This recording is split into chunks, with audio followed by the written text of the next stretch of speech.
Okay, Lisa Marie, I'm going to watch the rest of your video where you're explaining your personal experiences with your emotional issues. Um, and try to sort of explain to you that just because you have an emotional issue does not make you a psychiatrist, okay? Um, we do not use the term bipolar disorder anymore. Okay, so that right off the bat is you sort of look something up in a DSM and you're not a psychiatrist, okay? So in the future, I know you said you have a blog. This is like a 4 years old video that you just give your personal testimony to your personal experiences and not create a DSM for yourself, okay? Because that can really influence what you think your experiences are, especially with people that have mania, because they can become very hypochondriac and think that they have every disorder, okay? So just a little tip in terms of actual psychiatric treatment to please not do that.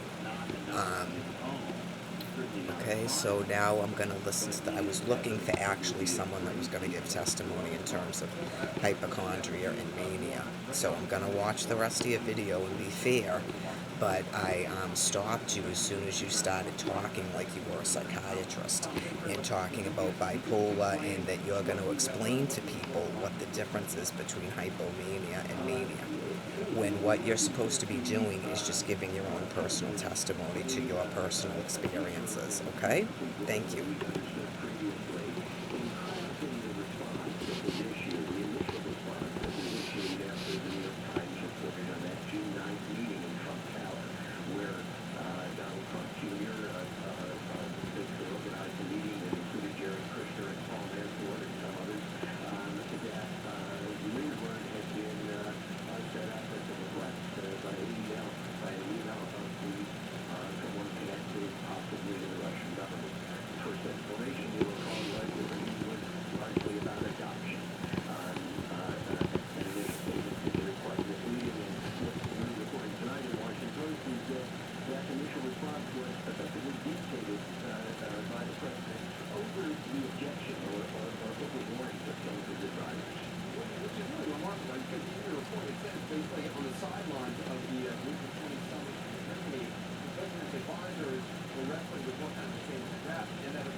Okay, what were you doing that you thought that you were being creative? Because what you described is actual mania, but you're not saying anything that would indicate that you were being creative during that time.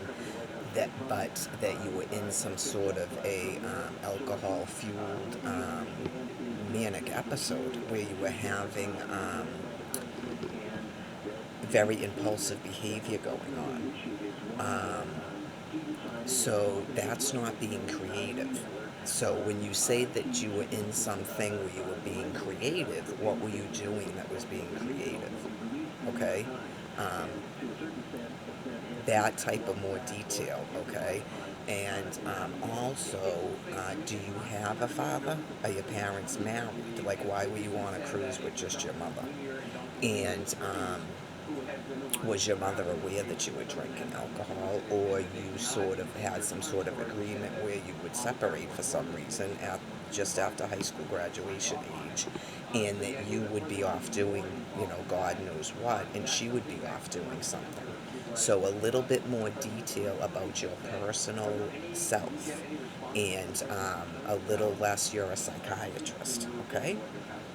We did, we sent quite a lengthy list of, long list of questions to Jay Sekulow, who, as you know, is one of the president's attorneys and is perhaps the most outspoken. And he didn't answer our specific questions, but did issue one statement sentence to us, which reads, Anderson, the president's attorney said, apart from being of no consequence, the characterizations are misinformed, inaccurate, and not pertinent. We went back and asked again for specifics, but it didn't receive any guidance beyond that statement that I just read. It's also, I guess the other question is, when did the president, at the time that the president was crafting the Okay, statement, so you're still in a denial about what's causing the behavior because you're already pushing medication, okay? Where did that idea come from, and was that supported by your parents that you go on medication, that you had some sort of a disorder that required medication, and not discuss what could be going on in your family and in your emotional state, that right after high school you would do something that sort of could indicate to people that you were trying to get away from your family, and you were sort of hoping that this new love interest would be the vehicle in which to do that. When did you begin dating? You mentioned you had a high school boyfriend, and was that supported by your parents? so again, that's of course a key question, and it's not one that we can answer with confidence. So Okay, how did you do spring break in Cancun? Was that being paid for by your parents, or did you win a trip to Cancun? Did you work and earn the money to go to Cancun, and was that supported by your parents?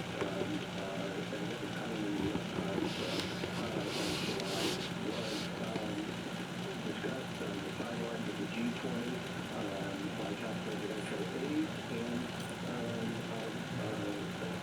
advisors. And as you recall, Jared Kushner and his wife, Ivanka Trump, were at the G20. There were discussions about how to respond on the sidelines. And what we hear from our sources is that the initial discussion was Okay, what medication do alcoholics use after they're done self-medicating with alcohol? What medication do heroin addicts use after they're done self-medicating with heroin? Do they go on some other type of medication? Are they bipolar? Are they manic? What are your thoughts on that? and the discussion continues. And then from Air Force One, a decision is made that a much more limited statement about this meeting will occur, one that discusses it as really Were you ever sexually abused as a child? That's a question that anyone who's had an eating disorder should be asked, because there's a very strong correlation between childhood sexual abuse and eating disorders. Would you consider your parents very controlling? What are their ideas about weight and eating, and were they ever on a diet? Things like that. in the air. Going back to these Air Force Base. Yeah. Well, you know, it's a fascinating and eye-opening approach to Washington. Thank you very much. Up next, we're going to have more on this. You will also report missing and reporting announcement this afternoon, telling what he did. President Trump fired, then had after.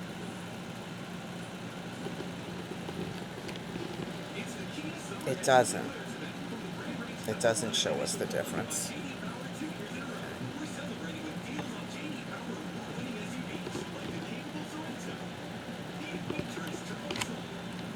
Sorry, it helps if everyone And can I hear was her not able talking. to maintain any sort of life at that point because I was so reckless and I was so high. With hypomania, it's a little bit lesser of a degree. You feel good, you still feel creative, but you're able to go on and maintain life, meaning work, school, friends, and that's kind of the stepping stone into. So anyways, that's just a little bit, about my experiences with mania and hypomania. I'd love to kind of hear your stories about your different phases and cycles. Are you more hypomanic? Are you more manic? Um, I'm bipolar 1, so I tend to be more manic than on the depressive side.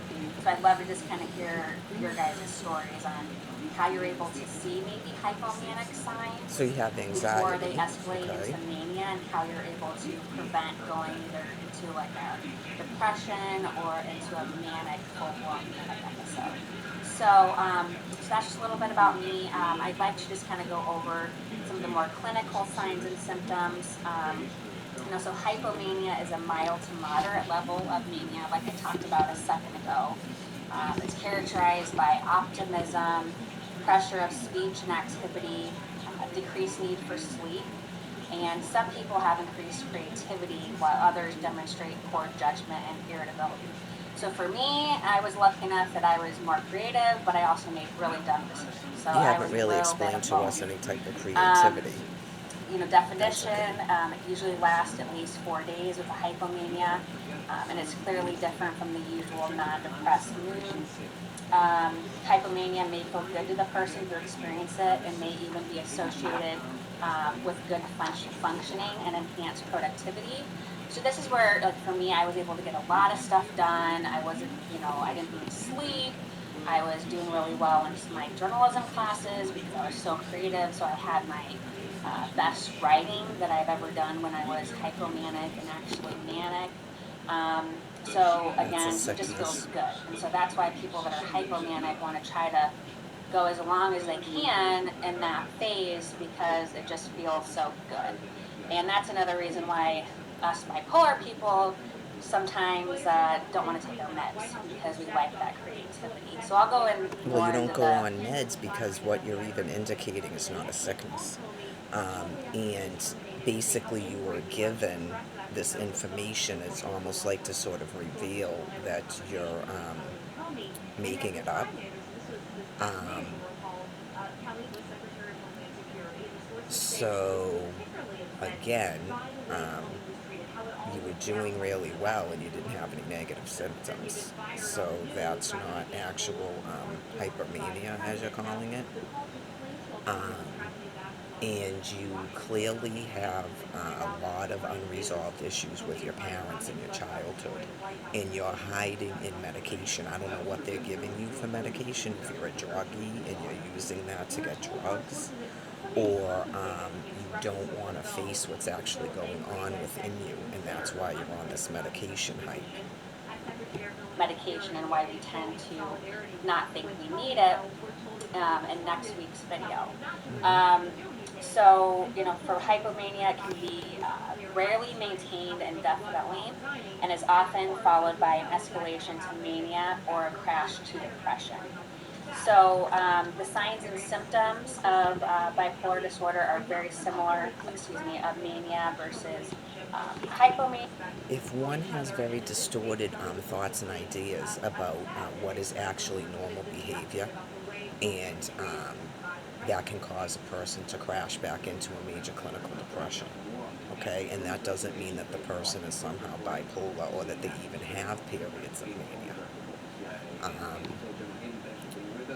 it sounds like you probably have major clinical depression, and that anytime you seem to be sort of coming out of that, you're telling yourself that you're sick and you're manic, and you're hiding from what's causing the depression in this medication. That's what I'm getting so far from you from this video.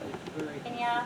Um, we in hypomanic stages, we tend to overestimate our capabilities, feel inflated self-esteem or grandiose feelings, increased alcohol consumption, which I definitely experience.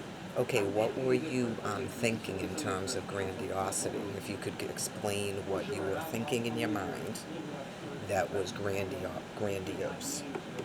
To fail to see the obvious risk involved in their ventures, make a lot of plans. When I was hypomanic and manic, I was involved in everything: student government, the Public Relations Student Society of America. I was volunteering for Big Brothers Big Sisters.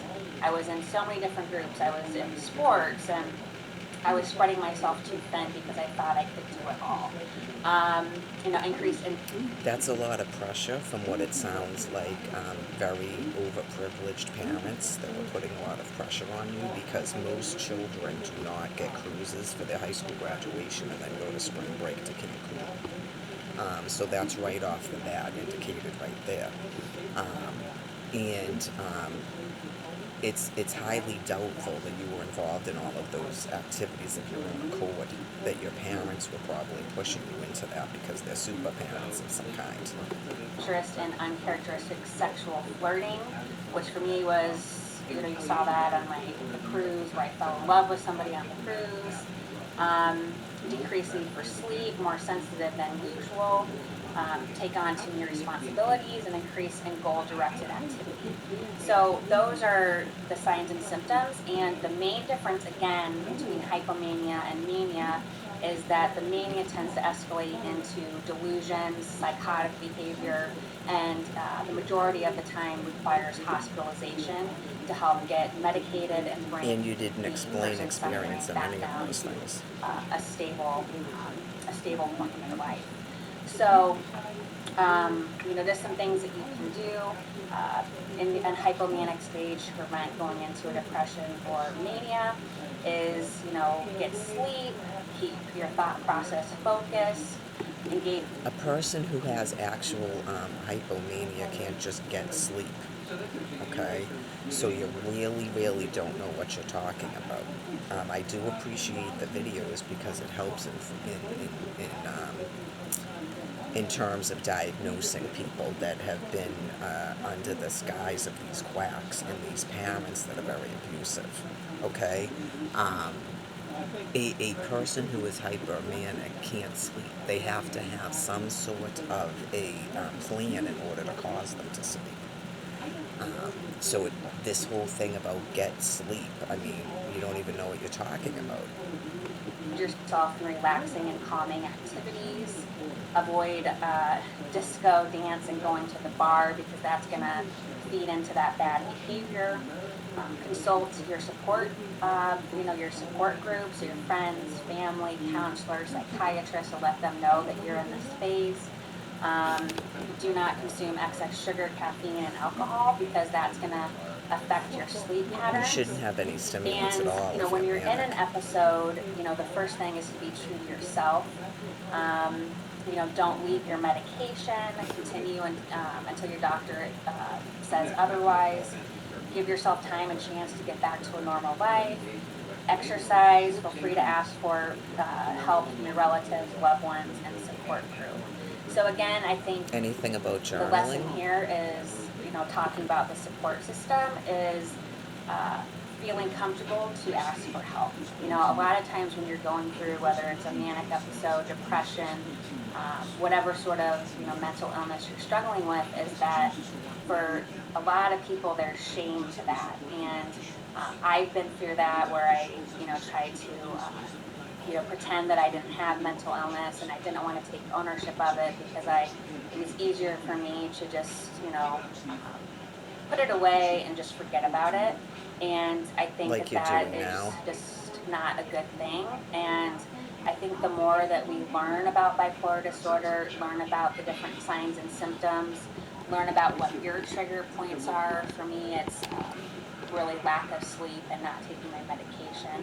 So, I have ways that I can make sure that doesn't happen. And trigger points for heroin addicts are not having enough money to get their medication. Okay, trigger points for alcoholics are not having enough money to get their medication. For me, it was really when I started getting better and started really owning up to it. You're is not when better. I've been able to keep a good life balance and keep bipolar disorder in check and really live a good life. So those are just a little bit about the signs and symptoms, some of my personal experiences. I'd love to hear from you, so please feel free to respond to my Twitter feed, I am creating a Facebook page. It's going to be called Proud to Be Bipolar. Of course, my blog at www.proudtobebipolar.com and my YouTube channel. So you can find links to my blog on all of those social media sites. And I encourage you to spread the word, to start feeling comfortable with talking about bipolar disorder and mental illness. You know, you can use me as a research or as a resource. Any questions, comments, or video topics, I will definitely incorporate those in my next video. I had a YouTube comment this week asking me to talk about medication, if I take medication, if I like being on medication. So what I'm going to do is I'm going to focus on that topic next week to make sure that the What you YouTube think a follower druggie is? gets that information that they need. So I really want to do videos that you want to hear. You know, I can come up with videos and I can think that I'm addressing the right topics, but the reason I'm doing this is What a really for pseudo-illness the is? public and for the people that are following me. I want to make sure that I'm addressing your concerns and I'm addressing Are you collecting your SSI? questions. So any comments, again, I would love to hear from you. I hope this topic was helpful this week, and I hope everyone has a good, healthy week, and I will talk to you next weekend when I do a video on the importance of medication. Okay, thank you so much. Okay, so that's an example of